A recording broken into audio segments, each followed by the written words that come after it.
we are going to go over lesson 13 exit ticket, which requires us to use whole number multiplication to express equivalent measurements. Okay, so we're going to get started with letter A, converting pounds to ounces.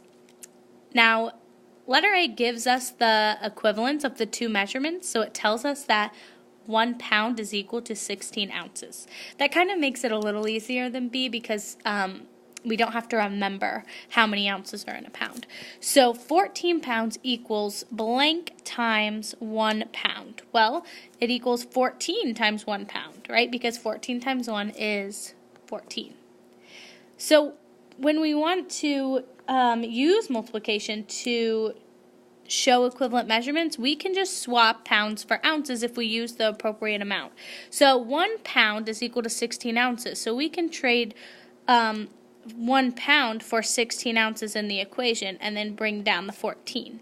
Okay, so 14 times 1 pound is the same as saying 14 times 16 ounces. And so if we solve 14 times 16 using standard algorithm, we can find the answer. 6 times 4 is 24. 6 times 1 is 6, plus 2 is 8. I put a 0 here to move to my tens. 1 times 4 is 4, and then 1 times 1 is 1. And if I add those partial products, I should get 224. Okay, so 224 ounces is my answer. Now let's go to B. B requires you to remember how many grams there are in 1 kilogram. And so if you remember from the lesson, 1 kilogram is equal to 1,000 grams, okay? And so we can swap out 1 kilogram for 1,000 grams. So let's do that. 18.2 kilograms, that's the same as saying 18.2 times 1 kilogram.